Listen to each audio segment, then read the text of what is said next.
अस्सलाम वालेकुम। आज हम यहाँ पर एक अलजेब्री मसावात हल करने जा रहे हैं। वो है 600 + 80 डिवीज़न 2 - 10 × 8। अब इस अलजेब्री मसावात को अगर हम देखेंगे तो इसके अंदर प्लस भी है, डिवीज़न भी है, माइनस भी है और मल्टीप्लिकेशन भी है। तो ऐसी सूरत में हमें कौन सा अमल पहले करना है? जमा करनी है, तकसीम करनी है, तफरीक करनी है या ज़र्ब करना है? तो इसके लिए एक रूल मैं आपको बताने जा रही हूँ। वो रूल है बोर्ड मास, BODMAS। तो इसको समझते हैं।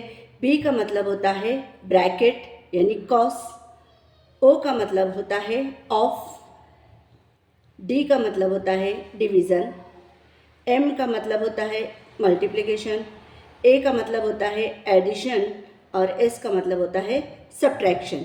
यानी इस तरीके से हमको ये मसावात हल करनी है, ये इबारत को हल करना है। तो अब ये ब्रैकेट तो आपको समझ में आ गया होगा कि अगर ऐसी मसावात दी जाए और उसमें अगर ब्रैकेट हो तो पहले हमको ब्रैकेट को हल करना है। उसके बाद है ऑफ यानी ब्रैकेट का ऑफ। आपको बता देती हूँ, जैसे अभी एक है 2 और कॉस के अंदर है x = 2। तो ये जो है कॉस के बाहर ये जो 2 दिया गया है, कॉस और ये दोनों के बीच में मल्टीप्लिकेशन की साइन है और इसको जब हम सॉल्व करते हैं तो हो जाएगा 2x + 2 × 2 = 4। तो इसे कहते हैं ऑफ, यानी मल्टीप्लिकेशन करना है कॉस के बाहर। उसके बाद आता है डिवीज़न, फिर आता है मल्टीप्लिकेशन, प्लस और माइनस। तो अब हमारे यहाँ पर ब्रैकेट नहीं है और ब्रैकेट के बाहर भी कोई नंबर दिया गया नहीं। तो चलिए इस रूल को देखते हैं। सबसे पहले अब हमारे पास में यहाँ पर डिवीज़न है और बोर्ड मास के रूल में डिवीज़न यहाँ पर दिया गया है। तो सबसे पहले हम किसको हल करेंगे? डिवीज़न को। तो 600 जैसे थे वैसे प्लस 80 / 2। 2 से हमको 80 को तकसीम करना है, तो 2 से हम 80 को तकसीम करेंगे तो हो जाएगा 2 4 = 8, 2 0 = 0, 40 आ गया। फिर माइनस, अब फिर ये 10 × 8। अब आगे बढ़ते हैं। डिवीज़न तो हो गया, अब उसके बाद कौन सा है? मल्टीप्लिकेशन। तो अब यहाँ पर हमें मल्टीप्लिकेशन को हल करना है, तो बाकी की मसावत हम जैसे थे वैसे ही लिखेंगे।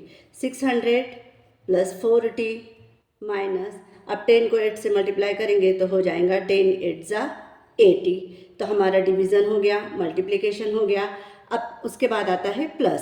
तो अब प्लस करेंगे हम 600 + 40। अगर इन दोनों को प्लस करेंगे तो हो जाएगा 640। फिर माइनस 80, आखिरी स्टेप है माइनस करने वाली। 640 में से 80 माइनस करेंगे तो हमारे पास बच जाएंगे 560। यही हमारा क्या है? आंसर है। उम्मीद है बोर्ड मास का ये रूल आपको समझ में आ गया होगा।